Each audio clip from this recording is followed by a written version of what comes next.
Capítulo 17. Un dragón para Hinrek, el héroe. Cuercobat, el anciano de plata, se había quedado dormido en su sillón porque era ya noche avanzada. De esa forma, se perdió la experiencia más importante y hermosa que hubiera podido tener en sus 107 años de existencia. Lo mismo les pasó a otros muchos en Armargand, ciudadanos y forasteros que, agotados por la fiesta, se habían entregado al descanso. Solo unos pocos estaban aún despiertos, y esos pocos oyeron algo que superaba en belleza a todo lo que habían oído o podrían oír nunca. Fuyur, el dragón blanco de la suerte, cantaba. Muy alto, en el cielo de la noche, describía círculos sobre la ciudad de plata y el lago de las lágrimas, haciendo resonar su voz de campana. Era una canción sin palabras, la melodía grande y sencilla de la felicidad pura, y a quien la oía, el corazón se le abría de par en par. Eso les pasó a Bastian y a Treyu, que, juntos, se sentaban en el amplio balcón del palacio de Cuercobat. Era la primera vez que oían cantar a un dragón de la suerte. Sin darse cuenta, se habían dado la mano y escuchaban encantados en silencio. Cada uno de los dos sabía que el otro sentía lo mismo que él, la alegría de haber encontrado un amigo, y evitaban estorbarla con palabras. La gran hora pasó, y el canto de Fuyur se hizo poco a poco más suave, hasta que finalmente cesó. Cuando reinó un silencio total, Cuercobat se despertó, se incorporó y dijo, disculpándose: «Los ancianos de plata como yo necesitan dormir. Los jóvenes sois distintos. No me lo toméis a mal, pero me voy a la cama». Le dieron las buenas noches, y Cuercobat se fue. Otra vez se quedaron los dos amigos largo tiempo en silencio mirando al cielo de la noche, donde el dragón de la suerte seguía trazando sus círculos con movimientos ondulantes, lentos y pausados. De vez en cuando atravesaba, como una nube blanca, la luna llena. «¿No duerme Fuyur?», preguntó finalmente Bastian. «Está durmiendo ya», dijo Treyu en voz baja. «¿Sin dejar de volar?». «Sí, no le gusta estar dentro de las casas, ni siquiera cuando son grandes como el palacio de Cuercobat. Se siente oprimido y encerrado e intenta moverse con todo el cuidado que puede para no derribar ni romper nada. Sencillamente es demasiado grande, por eso casi siempre duerme en el aire». «¿Crees que me dejará también montar sobre él?». «Claro que sí», dijo Treyu. «Pero de todas formas no es muy fácil, hay que acostumbrarse». «Yo he montado en Graograman», adujo Bastian. Treyu sintió, mirándolo con admiración. «Eso dijiste cuando la prueba de valor con Hinrek el héroe. ¿Cómo venciste a la muerte multicolor?» «Tengo a Aurin», dijo Bastian. «Ah, ¿sí?», exclamó Treyu. Pareció muy sorprendido, pero no dijo más. Bastian sacó de debajo de su camisa el signo de la emperatriz infantil y se lo enseñó a Treyu. Este lo contempló un rato y murmuró luego: «Así que ahora eres tú quien lleva el esplendor». Su rostro le pareció a Bastian un poco reservado, y por eso se apresuró a decir: «¿Quieres llevarlo tú otra vez?». Se dispuso a quitarse la cadena. «No». La voz de Treyu había sonado casi áspera, y Bastian se detuvo perplejo. Treyu sonrió disculpándose, y repitió con suavidad: «No, Bastian, yo lo he llevado ya tiempo suficiente». «Como quieras», dijo Bastian. Luego le dio la vuelta al signo. «Mira, ¿has visto esta inscripción?». «Sí que la he visto», respondió Treyu. «Pero no sé lo que dice». «¿Por qué? Los pieles verdes sabemos leer rastros, pero no letras». Esta vez fue Bastian quien dijo: «¿Sí? ¿Qué dice la inscripción?». Quiso saber Treyu. «Haz lo que quieras», leyó Bastian. Treyu miró el signo fijamente. «¿De modo qué es eso?», murmuró. Su rostro no expresaba emoción alguna, y Bastian no podía adivinar lo que pensaba. Por eso preguntó: «Si lo hubieras sabido, ¿habrías actuado de otra forma?». «No», dijo Treyu. «Hice lo que quise». «Eso es verdad», dijo Bastian asintiendo. Otra vez se quedaron callados un rato. «Tengo que preguntarte una cosa, Treyu», dijo Bastian tomando por fin la palabra de nuevo. «Dijiste que yo tenía un aspecto distinto cuando me viste en la puerta del espejo mágico». «Sí, muy distinto». «¿En qué sentido?». «Estabas muy gordo y pálido, e ibas vestido de forma totalmente diferente». «¿Gordo y pálido?», dijo Bastian sonriendo con incredulidad. «¿Estás seguro de que era yo?». «¿No lo eras?». Bastian reflexionó. «Tú me viste, eso lo sé, pero yo he sido siempre como soy ahora». «¿De veras?». «Si no fuera así, me acordaría». exclamó Bastian. Sí, dijo Atreyu mirándolo pensativo. ¿Te acordarías? ¿No sería un espejo deformante? Atreyu movió la cabeza. No lo creo. ¿Cómo te explicas entonces que me vieras así? No lo sé, confesó Atreyu. Solo sé que no me equivoco. Luego se quedaron otra vez en silencio largo tiempo y por fin se fueron a dormir. Cuando Bastian estaba echado en su cama, cuyos pies y cabecera eran, naturalmente, de la más fina filigrana de plata, no podía dejar de pensar en su conversación con Atreyu. De algún modo, le parecía que su victoria sobre Hinrek el héroe y hasta su estancia con Graograman le impresionaban menos a Atreyu desde que sabía que él tenía el esplendor. Quizá pensaba que, en esas circunstancias, no habían tenido nada de particular. Sin embargo, Bastian quería que Atreyu lo estimase sin reservas. Pensó mucho tiempo. Tenía que ser algo que nadie pudiera hacer en fantasía, ni siquiera con el signo. Algo que solo pudiera hacer él, Bastian. Y finalmente se le ocurrió: inventar historias. Siempre se había dicho que en fantasía nadie podía crear algo nuevo. Hasta la voz de Uyulala había hablado de ello. Y precisamente, eso era lo que él sabía hacer especialmente bien. Atreyu vería que él, Bastian, era un gran autor. Deseó que, tan pronto como fuera posible, se presentara la ocasión de demostrárselo a su amigo. Quizá mañana mismo. Por ejemplo, podría celebrarse un concurso de historias en Amarganth en el que Bastian eclipsaría a todos con su imaginación. Mejor sería aún que todo lo que contase resultase cierto. No había dicho Graograman que Fantasía era el país de las historias y, por eso, hasta lo que había ocurrido hacía mucho tiempo podía ocurrir otra vez si aparecía en una historia. Atreyu se quedaría estupefacto. Y, mientras imaginaba la admiración asombrada de Atreyu, Bastian se quedó dormido. Cuando a la mañana siguiente se sentaban en el salón de gala de un opulento desayuno, Quercovat, el anciano de plata, dijo: «Hemos decidido organizar hoy para nuestro huésped, el Salvador de Fantasía, y para su amigo, que nos lo trajo, una fiesta muy especial. Quizá no sepas, Bastian Baltasar Bugs, que los amargancios, por una viejísima tradición, somos los cantores y cuentistas de fantasía. Nuestros niños son iniciados muy pronto en ese arte. Cuando se hacen mayores, deben viajar muchos años por todos los países y ejercer esa profesión para utilidad y provecho de todos. Por eso se nos acoge en todas partes con respeto y alegría. Sin embargo, nos preocupa una cosa. Nuestro repertorio de canciones e historias, para decir la verdad, no es muy grande, y tenemos que repartirnos ese poco entre muchos. No obstante, se dice, no sé si con razón, que en tu mundo eras conocido por tu capacidad para inventar historias. ¿Es cierto? Sí, dijo Bastian. Hasta se han reído de mí por eso. Quercovat, el anciano de plata, enarcó asombrado las cejas. ¿Se han reído de ti porque sabías contar historias que nadie había oído nunca? ¿Cómo es posible? Ninguno de nosotros es capaz de hacerlo, y todos nosotros, yo y mis conciudadanos, te quedaríamos indeciblemente agradecidos si quisieras ofrecernos algunas historias nuevas. ¿Nos ayudarás con tu talento? Con mucho gusto, respondió Bastian. Después del desayuno, salieron a la escalera del palacio de Quercovat, donde guardaba ya a Fuyor.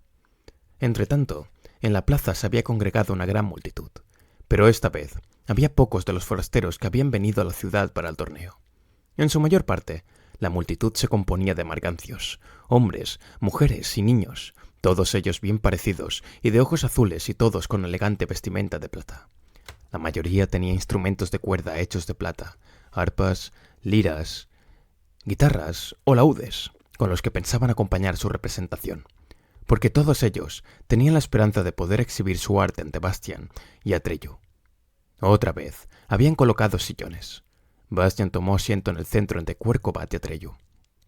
Fuyor se colocó detrás.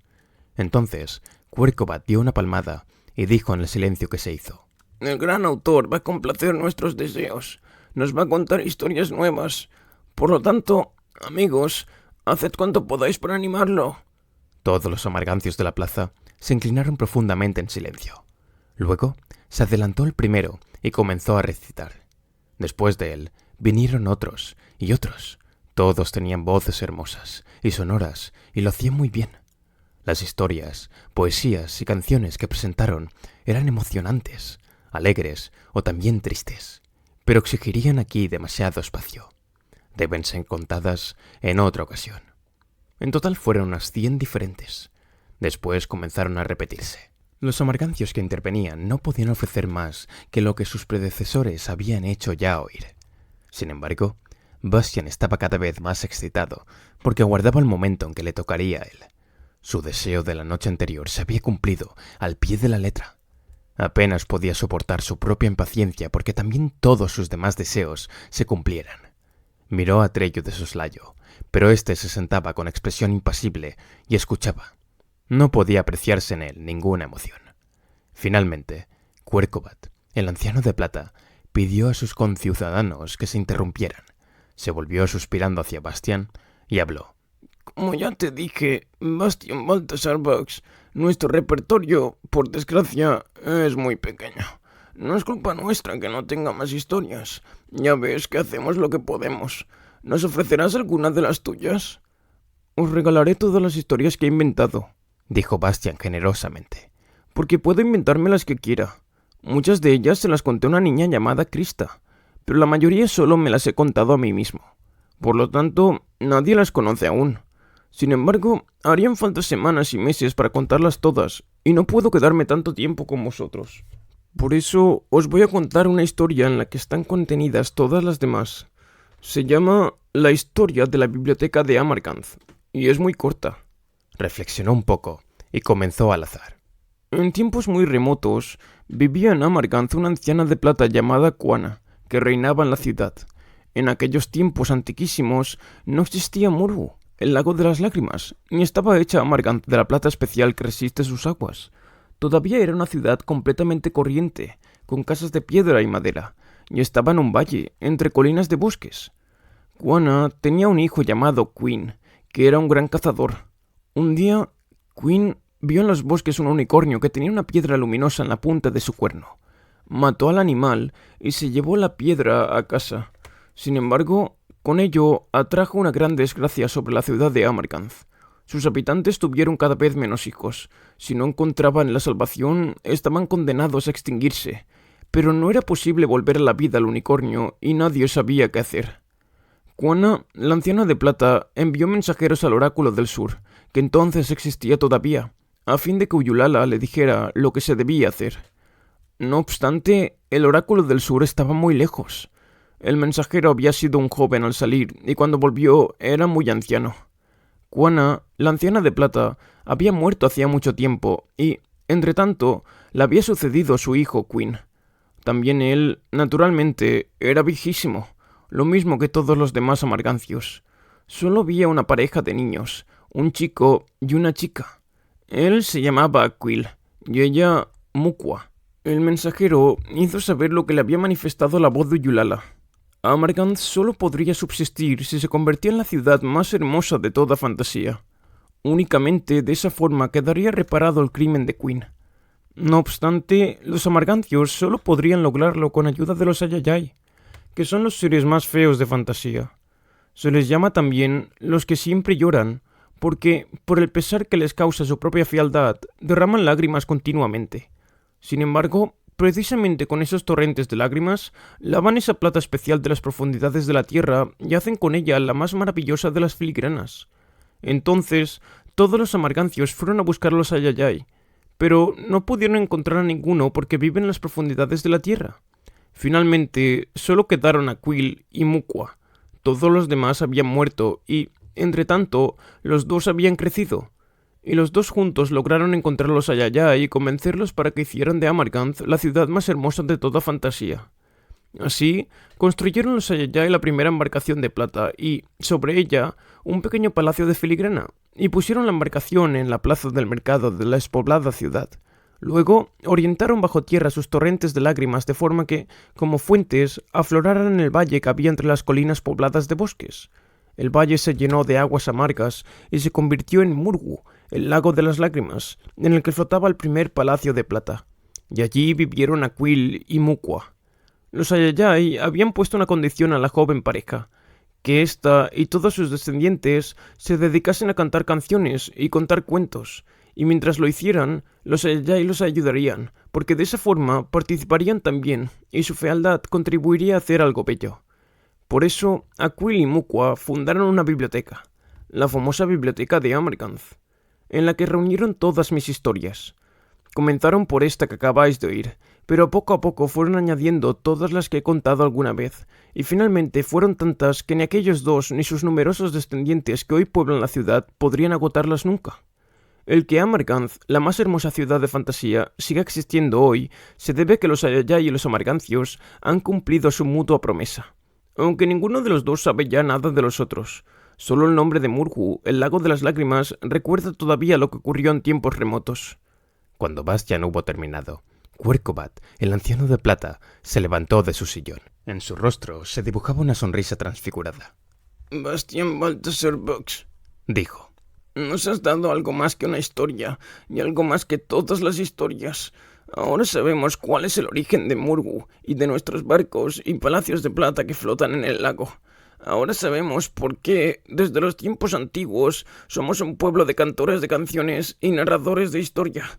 Y, sobre todo, sabemos lo que contiene el edificio grande y redondo que hay en nuestra ciudad y en el que ninguno de nosotros ha entrado porque, desde tiempos inmemoriales, permanece cerrado. Contiene nuestro mayor tesoro y hasta ahora no lo sabíamos. La biblioteca de Amarganth.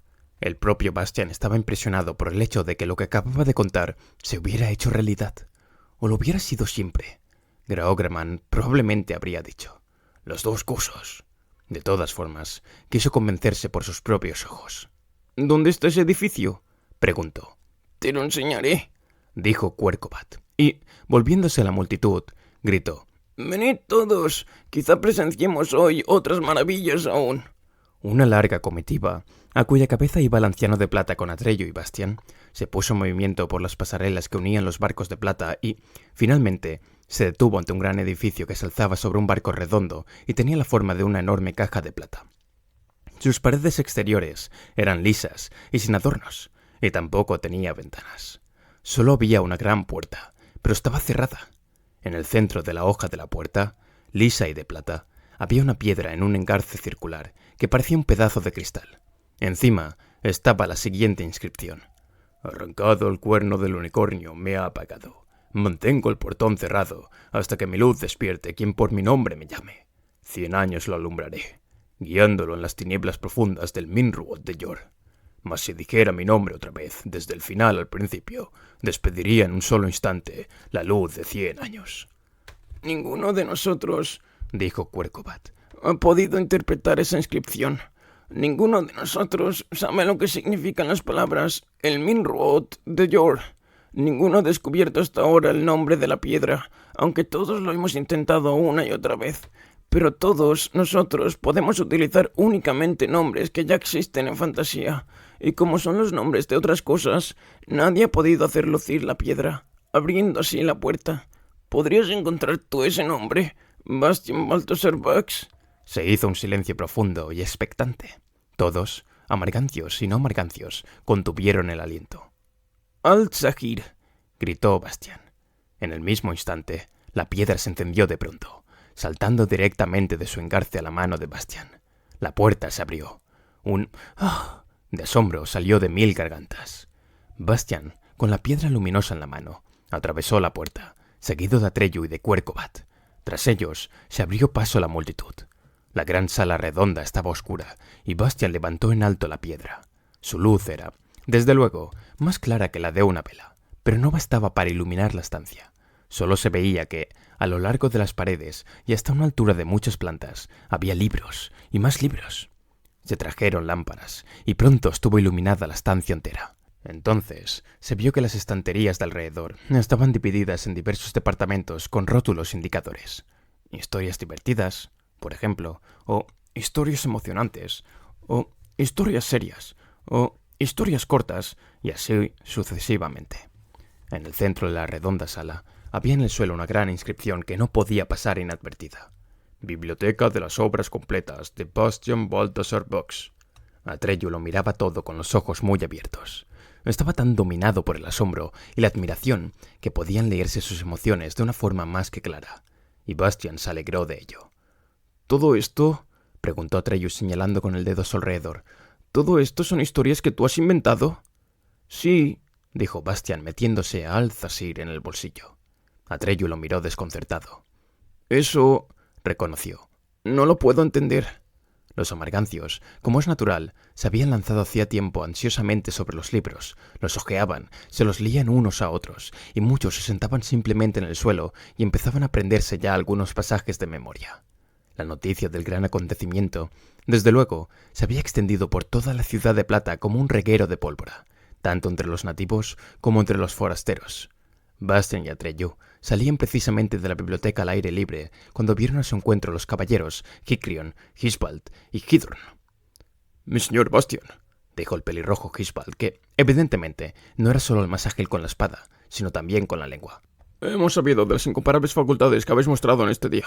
Por eso queremos rogaros que nos toméis a vuestro servicio y nos dejéis acompañaros en vuestros futuros viajes. Cada uno de nosotros aspira a tener su propia historia, y aunque indudablemente no necesitáis nuestra protección, podría seros útil tener a vuestro servicio a 3 caballeros diestros y capaces. ¿Lo permitís?» «De buena gana», respondió Bastian. «Cualquiera se sentiría orgulloso de semejante compañía».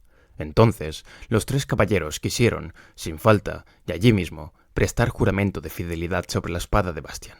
Pero él los rechazó. «Sicanda», les explicó, «es una espada mágica. Nadie que no haya comido y bebido del fuego de la muerte multicolor y se haya bañado en él puede tocarla sin peligro para su vida o su integridad física». De modo que los caballeros tuvieron que contentarse con un amistoso apretón de manos. «¿Y qué pasa con Heinrech el héroe?», preguntó Bastian. «Está totalmente hundido», dijo Hicrion. «Es a causa de su dama», añadió Hidron. «Tendréis que ocuparos de él», concluyó Hisbald. De forma que los 5 se pusieron en camino hacia la posada en que al principio se habían alojado y en donde Bastian había dejado a la vieja Yicha en el establo. Cuando entraron en la sala de la posada, solo se sentaba en ella un hombre. Estaba echado sobre la mesa y enterraba las manos en sus cabellos rubios. Era Heinrech el héroe. Evidentemente, había llevado con él en su equipaje una armadura de repuesto, porque ahora vestía un atavío algo más sencillo que el día anterior había quedado despedazado en el combate con Bastian. Cuando Bastian lo saludó, Heinrech se incorporó y miró fijamente a los 2 jóvenes. Tenía los ojos enrojecidos. Bastian le preguntó si podía sentarse con él. Heinrech se encogió de hombros, asintió y se hundió otra vez en su banco. Ante él, sobre la mesa, había una hoja de papel que parecía haber sido arrugada y alisada varias veces. «Quería informarme de vuestro estado», comenzó a decir Bastian. «Siento veros causado molestias». Heinrech el héroe movió la cabeza. «Estoy acabado», profirió con voz ronca. «Tomad, leed vos mismo». Empujó hacia Bastian la hoja. «Solo quiero el mejor», ponía en ella. «Y vos no lo sois. Así pues, adiós». «¿De la princesa Oglamar?», preguntó Bastian. Heinrech el héroe asintió. «Inmediatamente después de nuestro combate se hizo llevar la orilla con su palafrén. ¿Quién sabe dónde estará ahora? Nunca la volveré a ver. ¿Qué voy a hacer en el mundo?» «¿No podéis buscarla?» «¿Para qué?» «Para hacerla cambiar de opinión, tal vez». Heinrech el héroe soltó una risa amarga. «No conocéis a la princesa Oglamar. Me he entrenado durante más de 10 años para aprender cuanto sé. He renunciado a todo lo que hubiera podido perjudicar mi forma física. Con disciplina de hierro, he aprendido esgrima con los mejores maestros y toda clase de luchas con los luchadores más fuertes, hasta vencerlos a todos. Puedo correr más aprisa que un caballo, saltar más alto que un ciervo. Soy el mejor en todo. O, mejor dicho, lo era hasta ayer. Al principio, ella no se dignaba dirigirme la mirada. Pero luego, poco a poco, se despertó su interés por mis habilidades. Podía esperar ya ser elegido, pero ahora todo es inútil. ¿Cómo podré vivir sin esperanza?» «Quizá», dijo Bastian, «no deberíais dar tanta importancia a la princesa Oglamar. Sin duda hay otras que os gustarían tanto como ella». «No», respondió Heinrech el héroe. «Me gusta la princesa Oglamar precisamente porque solo se contenta con el mejor». «Entonces», dijo Bastian perplejo, «la cosa, desde luego, es difícil. ¿Qué podemos hacer? ¿Y si probarais a impresionarla de otra forma? Como cantor, por ejemplo, o como poeta». «Soy un héroe», contestó Heinrech, un tanto irritado, «y no conozco ni quiero tener otra profesión. Yo soy como soy». «Ya veo», dijo Bastian. Todos callaron. Los 3 caballeros miraban a Heinrech el héroe compasivamente. Podían comprender lo que le pasaba. Al fin, Hisbald carraspeó y dijo en voz baja, dirigiéndose a Bastian. «Para vos, señor Bastian, no sería muy difícil ayudarlo». Bastian miró a Atreyu, pero este tenía otra vez el rostro impenetrable. «Alguien como Heinrech el héroe», añadió Hidron. No tiene nada que hacer si no hay monstruos a la vista. ¿Comprendéis? Bastian seguía sin comprender. Los monstruos, dijo Hikrion, asustándose el enorme bigote negro, son necesarios para que un héroe pueda ser héroe. Y al decirlo, le guiñó un ojo a Bastian. Bastian comprendió por fin. Oíd, héroe Hinrik, dijo. Al proponer que ofrecierais vuestro corazón a otra dama, solo quería poner a prueba vuestra constancia. La realidad es que la princesa Oglamar necesita vuestra ayuda y que nadie más que vos puede salvarla. Hinrik el héroe era todo oídos. ¿Habláis en serio, mi señor Bastian? Totalmente en serio. Enseguida os convenceréis. En efecto, la princesa Oglamar ha sido asaltada y raptada hace pocos minutos. ¿Por quién? Por uno de los monstruos más horribles que hay en fantasía, el dragón Smerk. La princesa iba cabalgando por un claro del bosque cuando el espantajo la vio. Se precipitó desde el aire sobre ella, la arrancó de su palafrén y se la llevó. Hinrik se puso en pie de un salto. Sus ojos comenzaron a brillar y sus mejillas a arder.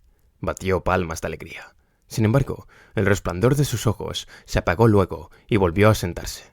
Desgraciadamente, no puede ser, dijo afligido. Ya no hay dragones en ninguna parte. Olvidáis, héroe Hinrik, explicó Bastian, que vengo de muy lejos, de mucho más lejos de donde vos habéis estado nunca. Eso es cierto, corroboró Atreyu, interviniendo por primera vez. ¿Y realmente has sido raptada por ese monstruo? Exclamó Hinrik el héroe. Luego apretó ambas manos contra su corazón y suspiró.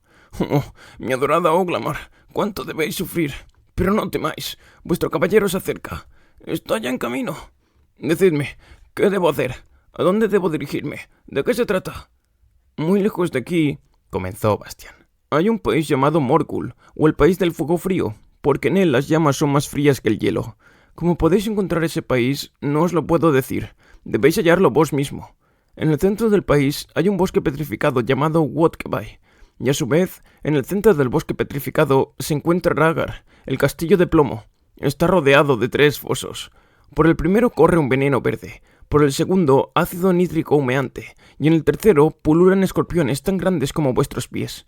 No hay puentes ni pasarelas para cruzar los fosos, porque el señor que reina en el castillo de plomo de Ragar es ese monstruo alado llamado Smerk. Tiene las alas membranosas y de una envergadura de 32 metros. Cuando no vuela, se sostiene derecho como un gigantesco canguro. Su cuerpo parece el de una rata sarnosa, pero tiene cola de escorpión. Hasta el más ligero roce de su aguijón venenoso es absolutamente mortal. Sus patas traseras son las de un saltamontes gigantesco, pero las delanteras, que parecen diminutas y atrofiadas, se asemejan a las manos de un niño. Sin embargo, no hay que dejarse engañar por ello, porque precisamente en esas manos tiene una fuerza terrible. Puede recoger su largo cuello como un caracol, y sobre él tiene 3 cabezas. Una es grande y parece de cocodrilo. Por su boca puede escupir fuego helado, pero donde el cocodrilo tiene los ojos, él tiene 2 protuberancias que, a su vez, son otras 2 cabezas. La derecha parece la de un anciano. Con ella puede oír y escuchar. Sin embargo, para hablar, tiene la de la izquierda, que parece el rostro arrugado de una anciana.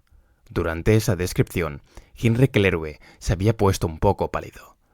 ¿Cómo decíais que se llamaba?, preguntó. Smerk, repitió Bastian. Hace de las suyas desde hace 1000 años ya, pues esa era su edad. Siempre roba a una hermosa doncella, que tiene que ocuparse de llevarle la casa hasta el fin de sus días.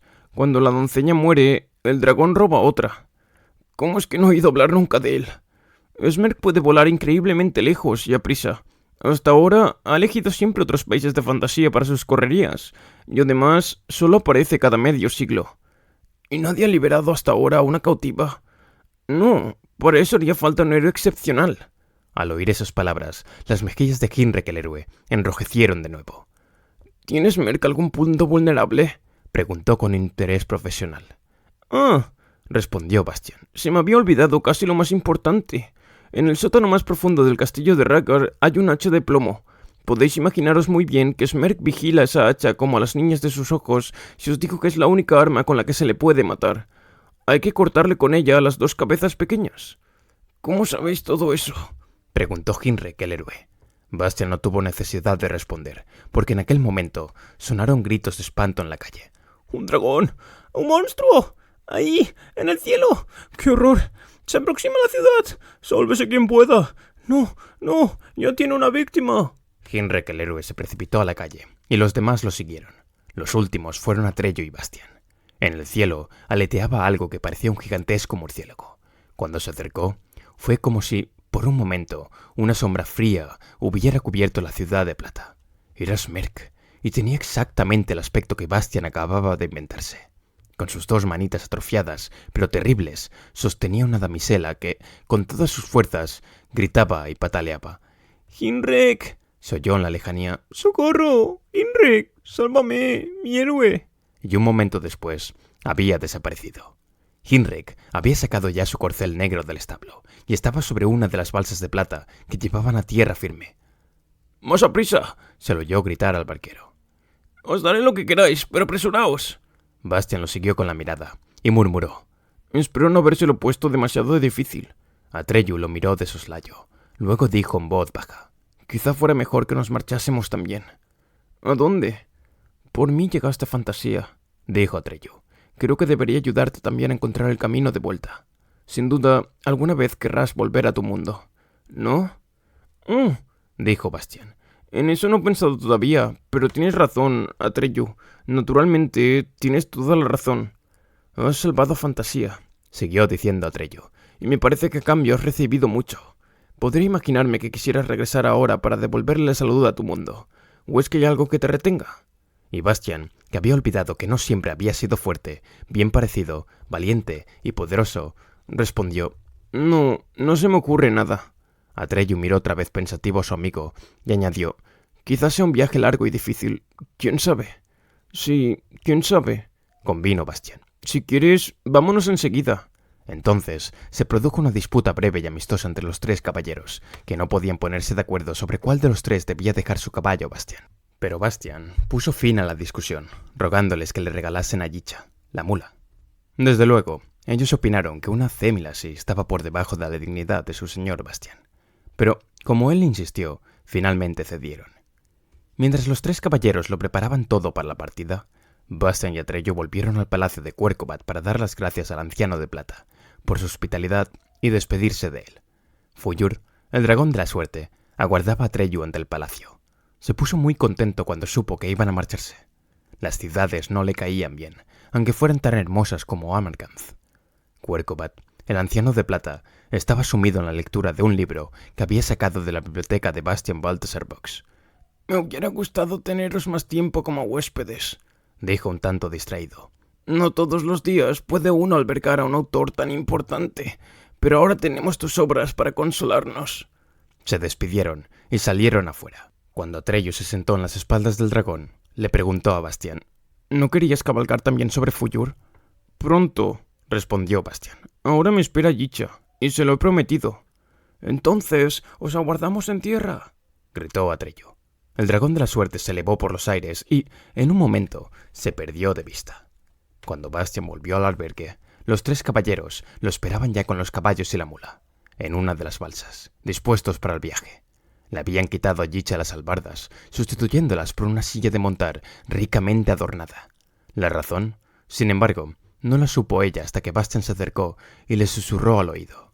«Ahora me perteneces, Yicha». Y mientras la barcaza se soltaba, alejándose de la ciudad de plata, todavía resonó largo tiempo sobre las amargas aguas de Morwu, el lago de las lágrimas, el grito de alegría de la vieja mula.